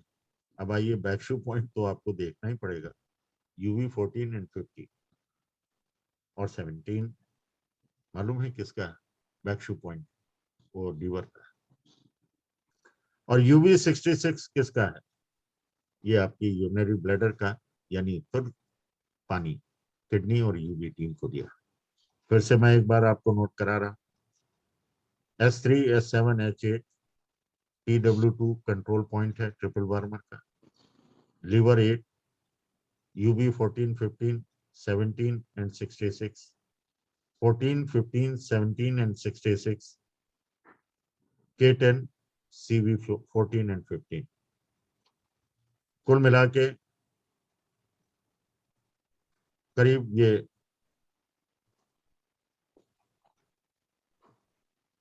13-14 पॉइंट्स हैं, लेकिन इसमें बैक शू पॉइंट भी है, फ्रंट शू पॉइंट भी है, और मदर ऑर्गन के पॉइंट भी हैं, और सबजुगेशन के भी हैं, स्पाइरल यानी किडनी के और यूबी के भी, और कंट्रोल TW2 के भी, TW2। ये एक उदाहरण मैंने इसलिए बताया कि चाइनीज में ऐसा नहीं है, दैट इज वेरी पावरफुल। हमारी एक्योथेरेपी, और खेमका जी ने जो हमें एक ऐसी विरासत में 24 TCM का दिया है, और चाइनीज का विजन था कि न ज्वाइंट, न वात, न पित्त, न कफ, वर्टिकल मेरिडियन के, लेकिन ग्राउंड, स्पाइरल, सारी चीज उन्होंने, ये सोच और देखने की आवश्यकता है। ये हमारे रिसर्च टीम इसको महत्वपूर्ण ढंग से एक एक चीज का विश्लेषण करती है। मैंने आपसे ये नहीं कहा, ये गंभीर से गंभीर हृदय के रोग में मेथी और स्टार मैग्नेट लगाकर आप वेलनेस ही नहीं, पूरे टिश्यू का नहीं, पूरे बॉडी का ट्रीटमेंट है। प्रीडोमिनेंटली हार्ट के गंभीर रोग होना चाहिए। थैंक यू, नमस्कार, धन्यवाद। अब आइए इंटरेक्शन सेशन में, यद्यपि मैंने ज्यादा समय ले लिया, क्षमा याचना के साथ। बहुत बहुत धन्यवाद सर आपके इस अद्भुत सेशन के लिए, जिसमें आपने जैसा कि पहले भी यह एक कंसेप्ट और विजन दिया था कि टेम्परेचर, प्रेशर और मॉइस्चर तीनों चीजें कोरोना के समय में भी जो आपने प्रोटोकॉल दिया था इस पे बेस्ड था, और आज भी आपने जो ये बताया तो किस तरह से हाइपर पायरेक्सिया और टेम्परेचर बढ़ के और सेल्स और टिश्यूज के भीतर बीमारियां क्रिएट करता है, और उसका एकदम सरल ट्रीटमेंट आप सभी को मिला आज ज्वाइंट पे। जो प्रोटोकॉल आप पहले जानते थे 2-3 सीडेट 1-4 टोन, लेकिन उस प्रोटोकॉल के पीछे कितना कुछ कवर हो सकता है और उसके पीछे का विजन क्या है, कितना उसका दायरा बड़ा है, वो सब आज आपने आदरणीय अग्रवाल सर से समझा। और हार्ट संबंधित बीमारी का भी, और इलेक्ट्रोलाइट्स के विषय में, और उनका क्या डाइटरी सोर्स है जो हमारे घर में किचन में मौजूद है, वह भी आज आप सभी ने, कैल्शियम, पोटेशियम, मैग्नीशियम, इन सब का हम बैलेंसिंग अपने डाइट से कर सकते हैं, वह भी आज आपने जाना। तो अभी करीब 15-20 मिनट का क्वेरी सेशन रहेगा, तो आप सभी कनेक्टेड रहें, और ये क्वेरी सेशन भी आपके लर्निंग का पार्ट रहता है।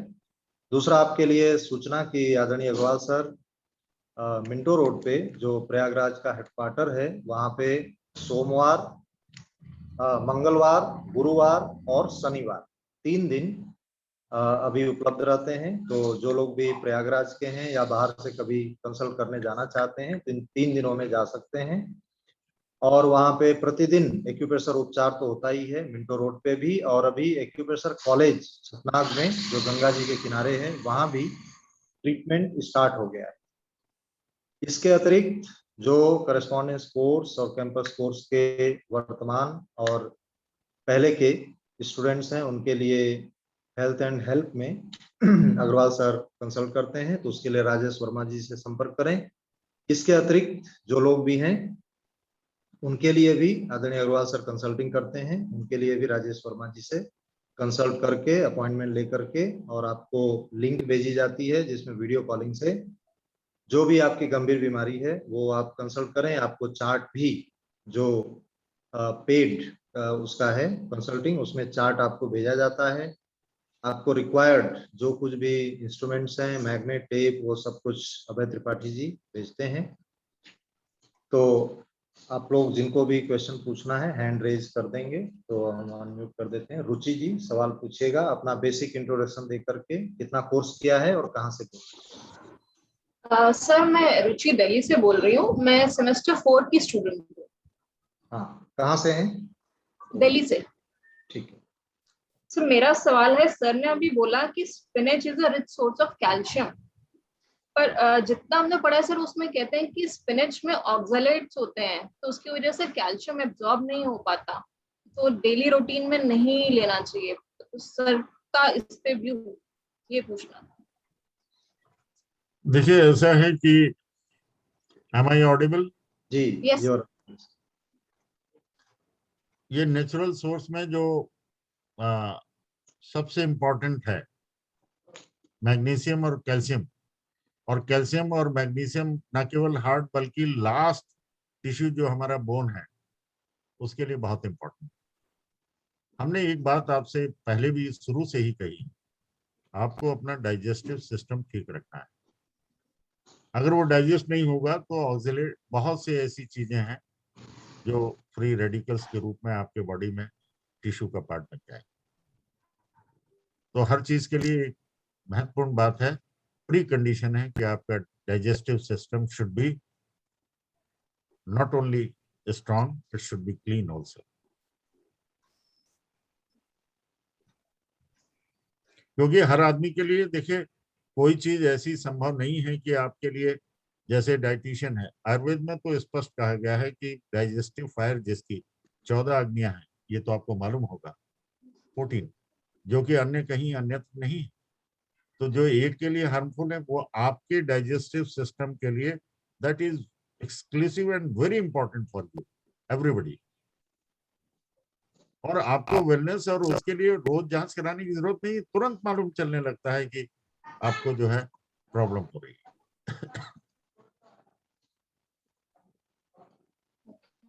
ओके, और नेक्स्ट थैंक यू सर। महक जैन जी। प्रणाम प्रणाम सर। जी नमस्कार। मैं संगीता काला जयपुर से, मैं 3rd सेम कर रही हूँ अभी। सर मेरे को जो वो है उसमें कंफ्यूजन ये होता है कि हम आयुर्वेद एक्यूप्रेशर पर अच्छे से करें या चाइनीज एक्यूप्रेशर पे। जैसे इस साल 3rd सेमेस्टर में कुछ नया आ गया है, तो हम किस चीज पर ज्यादा फोकस करें जो हम लोगों को अच्छा एक बेस दे दे। देखिए मैं आपको बताऊं जी कि हर एक चीज जो है एक दूसरे में समाहित है। जी जो आपको सरल लगे, जितना सीखा है उसको प्रयोग जरूर करें। जी आप चुनाव करने की कोशिश मत कीजिए कि किसमें ज्यादा टेस्ट है। जी हमने आपको बताया टेस्ट, जब हम टेस्ट के लिए कोई काम करेंगे तो अच्छा नहीं होगा। जी क्योंकि देखिए सब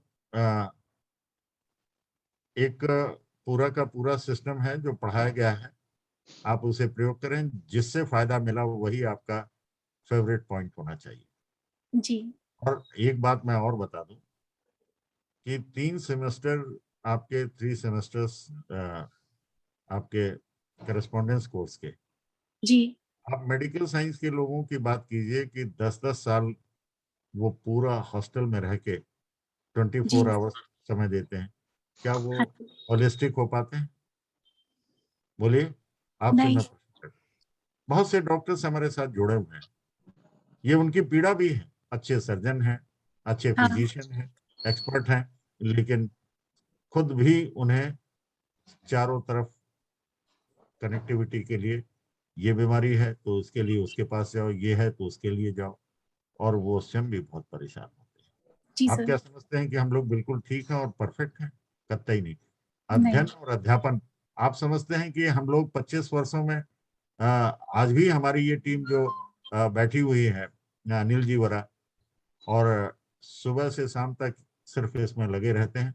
और होलिस्टिक में तो हमारा दायरा, हमारा आपका दायरा, जितना सीखेंगे डाइजेस्ट करेंगे, जी हमारा डाइजेशन, आपको मतलब यूज करिए और डिसयूज मत कीजिए, अंडर यूज में ओवर यूज मत कीजिए। जी अब आप सर। देखेंगे हमने अपनी एनर्जी को बहुत ओवर यूज किया है, तो सारी बीमारियों का अनुभव तो मुझे होना ही चाहिए, क्योंकि हमने नेचर के पाथ, गोल्डन मीन को फॉलो नहीं किया, जी चाहे सर। जो भी कारण हो। और ईश्वर ने जो है इतनी चीजें हम लोग आपस में शेयर कर रहे हैं, और जो कुछ होगा होगा। लेकिन सारी चीजें जो हम लोग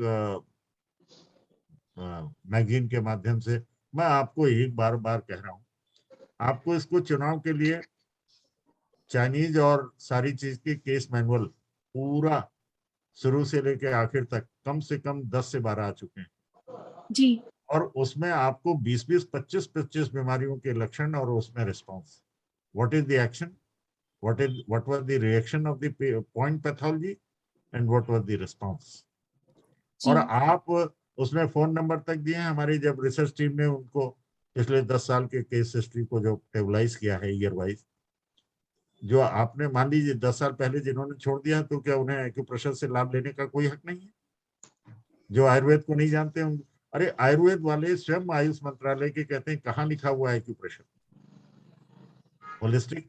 अब आप मालूम चलेगा कि मैं आपको ऐसे ऐसे केसेस आ रहे हैं जिसकी आप कल्पना नहीं कर सकते। जी सर। पढ़िए, प्रेरित कीजिए। बेसिक में अपने हर परिवार की एक आवश्यकता है, और इसको इतना इम्पोर्टेंट बनाइए कि सब लोग जो है, मैं तो एक बात ये कहता हूँ, जितना मेथी इम्पोर्टेंट है, जी आप गंभीर बीमारियों में आपके जॉइंट क्या है, मेथी लगा के देखिए। बस एक आपको नॉलेज होना चाहिए, किताब खोलना आना चाहिए, किताब को पलटना आना चाहिए। जी सर। और हम लोग जितनी बातें कर रहे हैं, क्या जी सारी एकदम गॉस्पेल ऑफ दी, मतलब पूरा का जो कुछ है एकदम ऐसा तो नहीं है कि जो हमने कह दिया वो पत्थर की लकीर है। पत्थर की लकीर वो है जो आप अनुभव करेंगे और ट्रीटमेंट से जो फायदा होगा आपके परिवार को। ये मैंने जी जो डायबिटीज का प्रोटोकॉल बताया है, जी ये इतने पेशेंट के मुख से और ऐसी ऐसी बातें सुनी जिसकी आप कल्पना नहीं कर सकते। तब मैंने आपको सबसे पहले ही ये बताएं कि आप इसको यूज करें। जी सर। हाँ, next. Okay, thank you sir. Preeti ji unmute कर लीजिए। नमस्कार सर, मैं नमस्कार जी। बिहार से सेमेस्टर फर्स्ट की स्टूडेंट हूँ।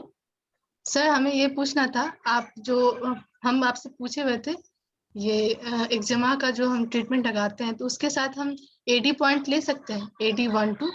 क्यों नहीं ले सकते? मैंने किसी चीज के लिए मना नहीं किया, और आपने जो सीखा है और Yes, हमें sir. फीडबैक दीजिए, अपनी केस हिस्ट्री लिखिए, हम आपकी किताब में छापेंगे, मैगजीन में छापेंगे। Yes sir. इसी बहाने जब आपका नाम छपेगा तब तो मैगजीन पढ़ेंगे कम से कम, क्योंकि आपने कभी किसी शादी ब्याह में आप कभी पार्टिसिपेट किया है? Yes sir. अगर आपने कभी किसी उस शादी के एल्बम में अगर आपकी फोटो है तो जितनी रुचि से उसको देखते हैं, क्या उतनी रुचि से और किसी एल्बम को देखते हैं? कतई नहीं देखते। नहीं सर।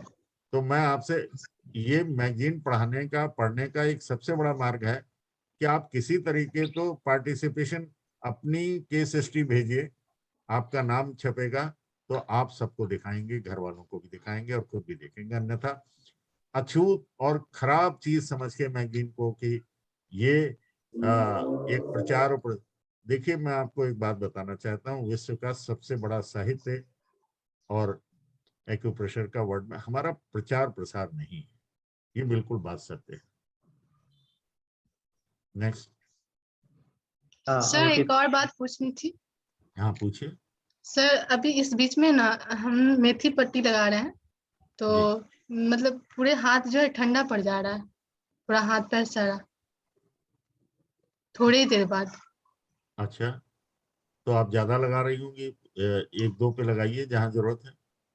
ये सर Diagnosis? ज्यादा लगा रहे थे क्योंकि सर क्लास में जब ये बताया जा रहा था तो हम मतलब इससे प्रैक्टिस कर रहे थे तो इसलिए ज्यादा लग जाता था। प्रैक्टिस के दूसरों पे भी तो कुछ उनको मौका दीजिए जो तकलीफ है। नहीं सर, हम जो अनुभव करेंगे उसके बाद दूसरे पे नहीं, करेंगे तो आप ज्यादा अपने अच्छा। को नहीं देखिए, आप हमारी तरह मत कीजिए कि हम सारी बीमारियां, अरे भाई हमारी तो बहुत एज हो गई और हमने जितनी अपने एनर्जी को, अपनी मशीनरी को यूज किया है तो वो निश्चित रूप से डिके तो होगी। आप ऐसा ना करें, एक एक दो दो पट्टी लगा के देखें और फिर देखिए उसमें ही बहुत, अरे टोटल सर आपके कम से दो कम ही, 4 फिंगर पे तो लगा ही लेते हैं, नहीं क्यों ऐसा लगा हो रहा लेते हैं, था। क्यों लगा लेती हैं? ओके सर, आप नहीं लगाएंगे। नहीं, आप धीरे धीरे कीजिए ना, आप बहुत से मिल जाएंगे कि हमें ये तकलीफ, आप उस पर निगाह रखिए डायग्नोसिस पे कि ये कौन सी फिंगर है। अरे 5 एक हाथ में, 5 दूसरे हाथ में, 3 ज्वाइंट है, आप टेस्ट करके देखिए किसमें पेन है। सर अब सोल्जर आपको पेन थी हमें नर्व की, तो ये स्मॉल फिंगर और जो स्मॉल नहीं, फिंगर पे आप तीनों पे। ऐसा है जो कुछ करेंगे ठीक करेंगे, लेकिन Yes, हम, आपने जो प्रश्न किया उसका मैंने उत्तर दे दिया है, अब okay, और लोगों को भी मौका मिलना चाहिए। थैंक यू ऐसा सर, थैंक यू सर, नमस्कार। अंकित। नमस्कार। Good evening, sir. Sir, it's Good. Ankit Makhija. I am from Agra, and I am a first semester student. Ji ji. And it's a real pleasure connecting with such a renowned and legendary personality in the field of acupressure.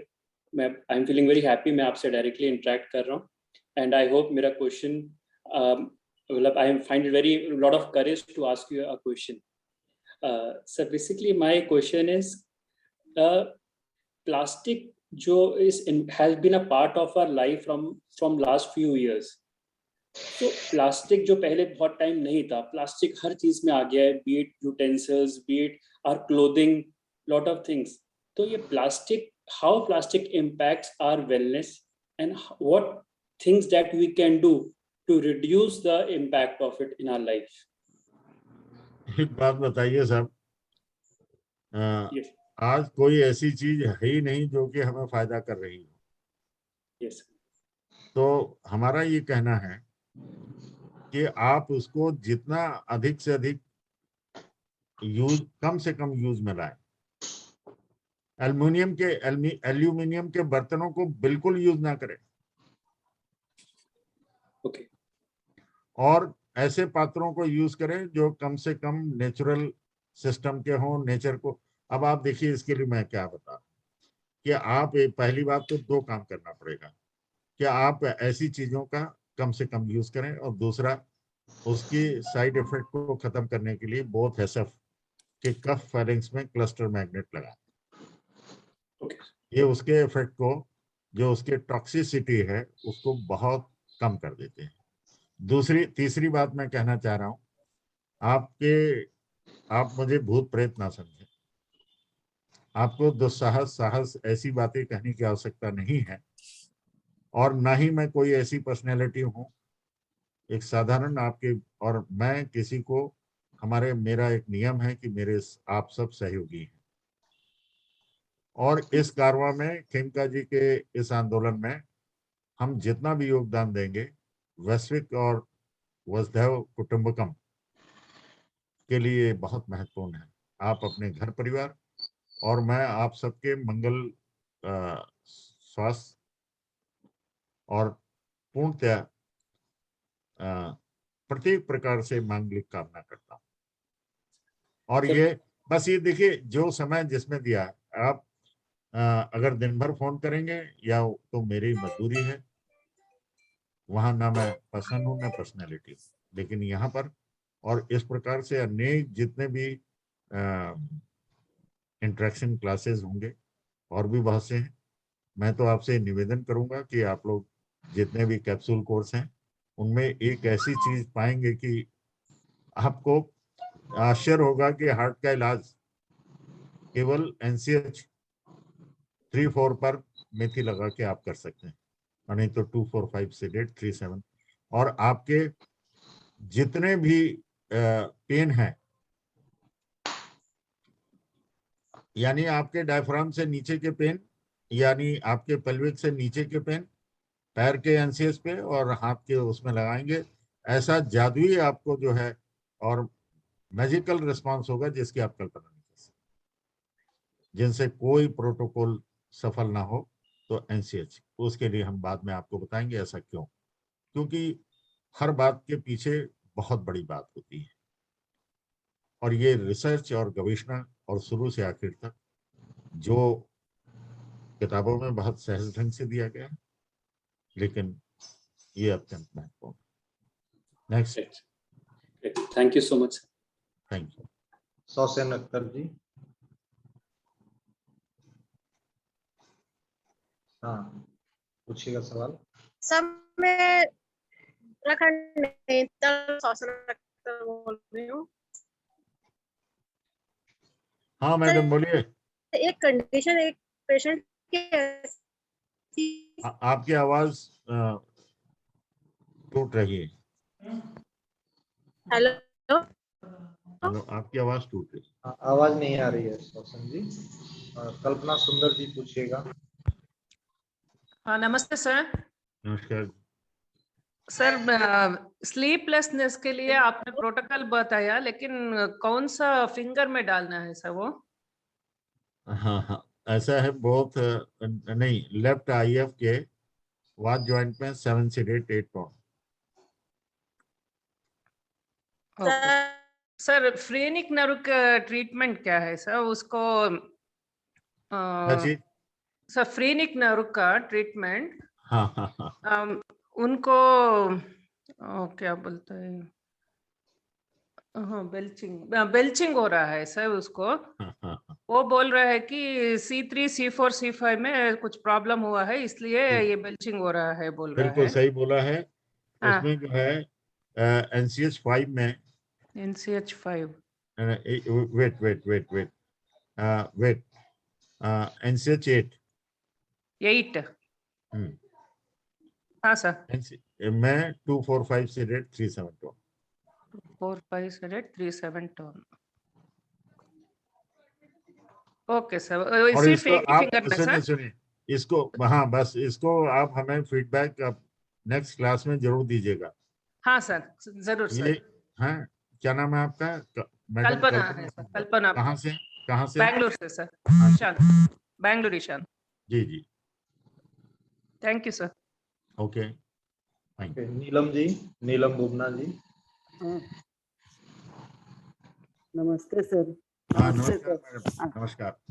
हाँ, मेरा एक प्रश्न था sir, ये जी जो जी पूरे skin पे लाल लाल मस्से हो जाते हैं जी। और बहुत सारे लाल लाल तिल जैसे हो जाते हैं, ये सब भी क्या इन्फ्लामेशन है नहीं रक्त का? नहीं नहीं, वो अच्छा। नॉन रिएक्टिव होते हैं, हाँ हाँ हाँ हाँ। और नॉन रिएक्टिव पाँव होते हैं। में जैसे सुई चुभने जैसा दर्द और हाँ, खुजली होती, ये भयानक है, ये खराब ये इन्फ्लामेशन है क्या रक्त का? है, ये दैट इज वेरी बैड। ये किस कारण से है सर? ये एक्चुअली देखिए, ऑस्टियोफाइटोसिस होता है लंबोसेक्रल रीजन में, अच्छा। और वो कंप्रेशन क्रिएट करता है। इसको हम बहुत डिटेल में आपको जो है दिसंबर में, जो अभी हम लोगों ने कैंसिल कर दी स्पाइन और उसमें, तो हाँ बड़ा हाँ। सिंपल ट्रीटमेंट है, बड़ा सिंपल ट्रीटमेंट है। अच्छा सर। और अगर आप लंबोसेक्रल आपने एक्सरे कराया हो तो अभी मैं ट्रीटमेंट बता देता हूँ। नहीं, मैंने तो एक्सरे नहीं कराया है। हाँ, उसके बाद भी सुन लीजिए। हाँ बोलिए सर। एनसीएच हाँ एनसीएच नहीं, कहाँ पर? पाँव के तलवे अंगुलियों में में है? होता है, खाली हैं? अंगुलियों में ज्यादा होता है, पाँव की अंगुलियों में। पैर की उंगलियां, दोनों पैर की उंगलियों में। हाँ हाँ। और रात की टाइम में ज्यादा होता है, जब सो जाओ तो लगता है सुई चुभाने जैसा दर्द हो जी रहा जी जी जी जी जी है। हाँ सर। जी।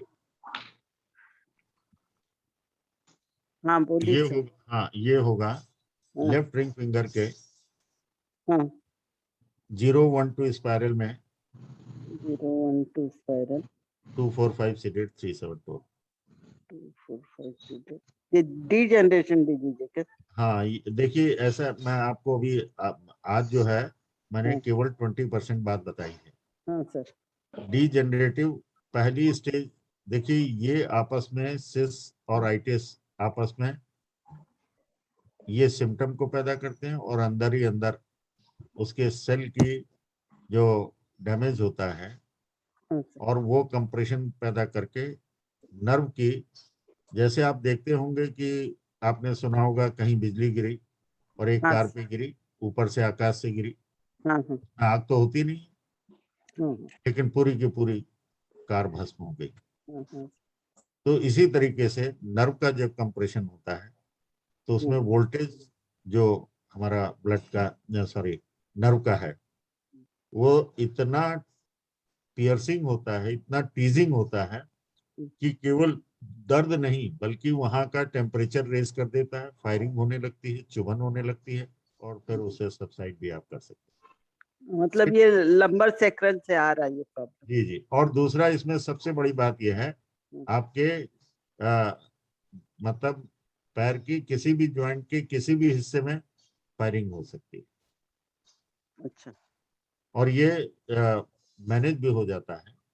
और टेस्ट करिए पैर के, उसमें हाँ हाँ। सारी कनेक्टिविटी है, तो उसमें इंस्टेंट रिलीफ भी मिलेगा।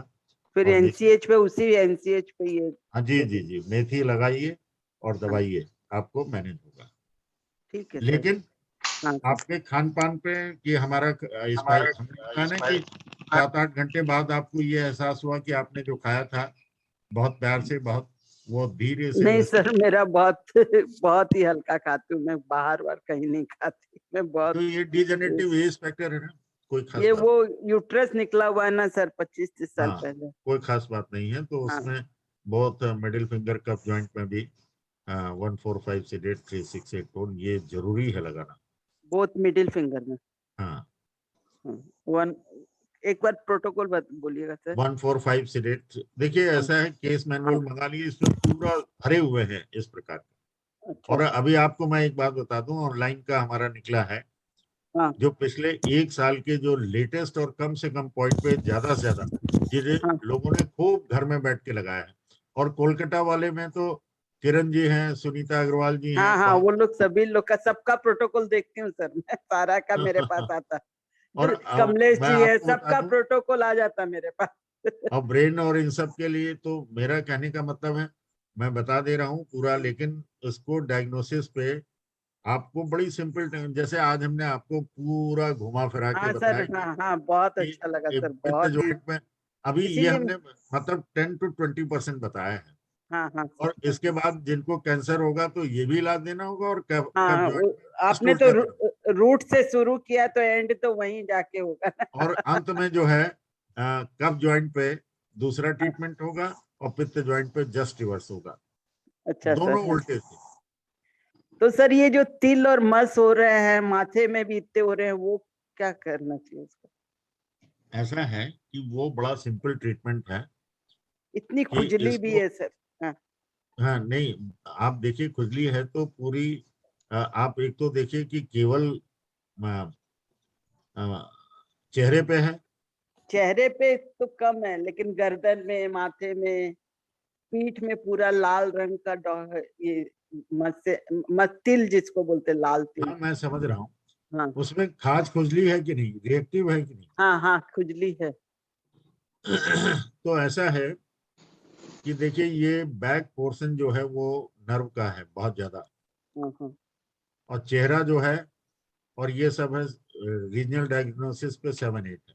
हाँ हाँ तो आप आगे से लेके पीछे तक बोथ मिडिल फिंगर के वाद ज्वाइंट में 2-3 सेडेट 1-4 टोन। अभी हम धीरे धीरे वहां पहुंचेंगे और उसके प्रोटोकॉल और अलग बताएंगे, जो आपने पैर क्या बताया ना, हाँ हाँ धीरे धीरे वहां भी पहुंचेंगे। हाँ ठीक है सर, आराम से बताइएगा, हम लोग तैयार है बैठे करने के लिए, सुनने के लिए। नेक्स्ट। और अभी जैसे आज आपकी क्लास हुई, कल हम लोग जूम पे 10 लोग पूरे क्लास को डिस्कशन करते हैं।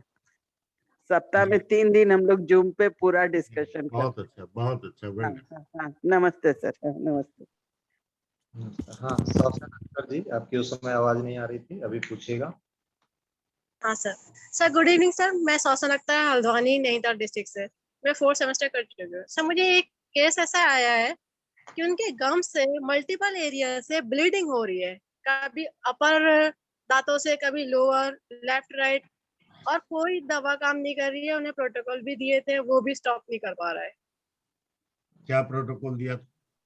सर प्रोटोकॉल तो जैसे 1/2 LHM लेफ्ट थंब दिया था, उसमें 3-4 सीडेड करा था, 5-6 टोन करा था, और साथ में राइट रिंग फिंगर का 0 स्पाइरल पे एसोफेगस का दिया था, 1-4 टोन दिया था, 2-3 सीडेड दिया था। और सीवियर ब्लीडिंग हो रही है सर, कम ब्लीडिंग नहीं हो रही, स्केलिंग भी करा ली डेंटिस्ट से, कुछ नहीं निकल आ रहा है, और गम्स कहीं से ब्लीड कर जा रहे हैं। सर पूरे हेलो पूरे ऊपर नीचे के सारे? सर, हाँ मतलब कोई एरिया फिक्स नहीं है, कभी फ्रंट का थर्ड वाले हो रहा है, कभी बैक में जो मोलर होता है, कभी लोअर हो रहा है, कभी राइट या लेफ्ट, इसमें कोई फिक्स एरिया नहीं है। अच्छा नोट कीजिए। हाँ सर बताइए। Right thumb, right small finger, okay all joints, 3-4 seeded, 5-6 tone, okay sir. 0 sir tone क्या नहीं। माइग्रेन से नर्व कंप्रेशन हो रही है सर्वाइकल से?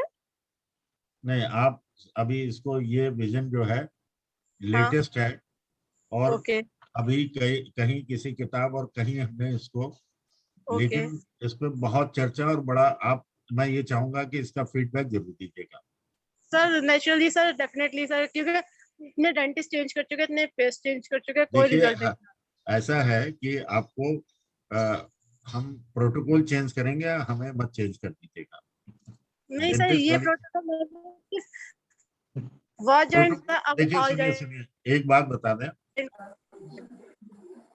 उंगलियां 10 हैं जी और दांत 32 हैं, हाँ तो इसलिए बहुत से ज्यादा इसके प्रोटोकॉल हम लोगों ने डेवलप किए हैं, और शॉर्टेस्ट हमने आपको बताया है। आप ओके अगले उस पर जरूर बताइए। बड़ा सिंपल है ट्रीटमेंट ये सर, जो दिया। और एक चीज पूछनी थी सर, इसमें लेफ्ट को इंक्लूड करेंगे 1/2 LHM? नहीं, कुछ नहीं करेंगे। सिर्फ बोथ SF ऑल जॉइंट? नहीं नहीं, हमने बहुत है सब नहीं कहा है, केवल नहीं, right right SF, SF, sorry sorry right sorry, SF के ऑल जॉइंट। Right SF। जी ओके ओके शिल्पी जी। जी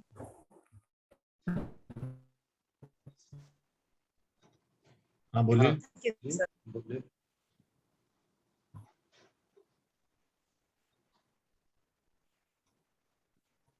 मधुर जी। हेलो हाँ मधुर जी सवाल पूछिए। हाँ जी। सर ये अभी आपने जो बताया है H3H7 हाँ। सर हार्ट की गंभीर से गंभीर बीमारी की, सर इसमें आपने वाटर पॉइंट लिए हैं हार्ट का भी लीवर हाँ का। वो कोई दिक्कत नहीं, आना चाहे तो आए, नहीं तो हेलो। हाँ मधुर जी बोलिए। ठीक है सर, मैं रिपीट कर देती हूँ। नमस्कार सर। सर आपने जो हार्ट की गंभीर बीमारियों के लिए बताया है H3H7 H8 liver 8 K10 TW2, sir इसमें आपने वाटर पॉइंट सबका लिया है, तो सर वाटर पॉइंट क्यों लिया है, उसका क्या कॉन्सेप्ट है? मैंने आपको शुरू में पहले बताया था कि हार्ट कौन है, हैंडल किसको करता है, एक ऐसे तरल पदार्थ को करता है जिसमें हॉट एंड कोल्ड अगर बैलेंस नहीं हुआ तो पूरा कोलैप्स कर जाएगा। अगर उसमें पानी ज्यादा हो जाएगा तो मुश्किल है, और गर्म ज्यादा हो जाएगा तो मुश्किल है। इसलिए लीवर और इसकी कोल्डनेस, क्योंकि और किडनी की, क्योंकि देखिए सबजुगेट करता है तो किडनी का क्या करेगा। और अगर चेस्ट में पानी, देखिए इडिमा, क्योंकि आपने कभी सुना होगा कि जितने गंभीर पेशेंट हैं उनको दो चीजें जरूर दी जाती हैं, एंटीकोगुलेंट और और डायरेटिक। लेसिक्स है, लेसिलेक्टोन है, डाइटोर है, ये उसका काम करता है।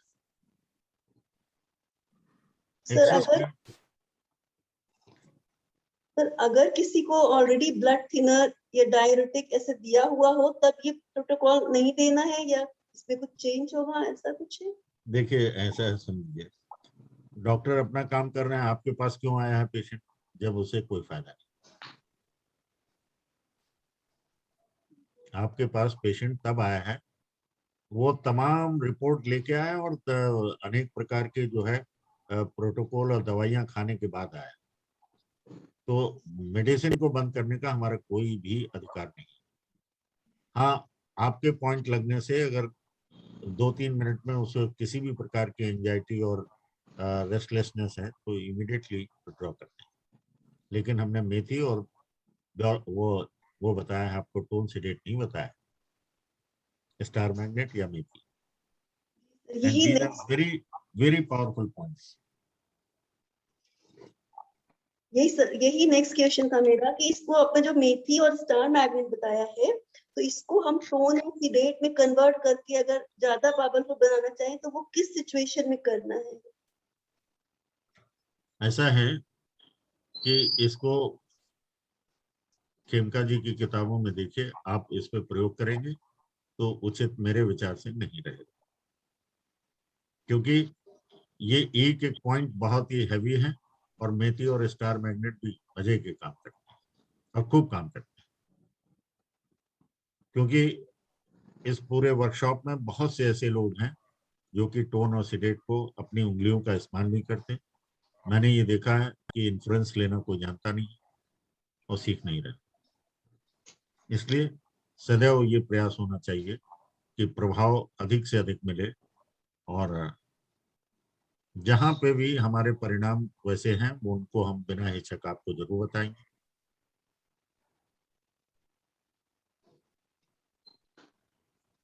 ओके, रविंद्र रेड्डी जी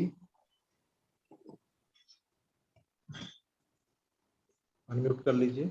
रविंद्र रेड्डी।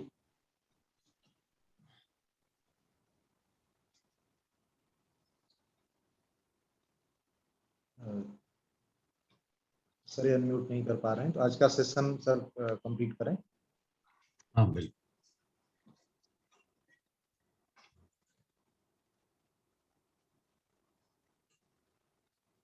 तो आज का सेशन यही समाप्त होता है। जो अग्रवाल सर कह रहे थे केस मैनुअल्स, तो ये केस मैनुअल्स हैं जो टीसीएम पर आधारित जो खेमका सर ने ट्रीटमेंट दिया था, वह 7 केस मैनुअल्स अभी तक प्रकाशित हैं और सभी में सॉल्व्ड केसेज हैं गंभीर से गंभीर रोगों का, तो आप इसको रेफर कर सकते हैं। आयुर्वेद के 5 केस मैनुअल्स अभी तक पब्लिश्ड हैं तो दोनों करीब 12 केस मैनुअल्स हैं, आप संस्थान से ले सकते हैं। और टिटाइज 11 हार्ट पर आधारित बुक है, जो हृदय से संबंधित सारे रोग इसमें दिए हैं, उनकी पैथोलॉजी, इटियोलॉजी और उनका ट्रीटमेंट।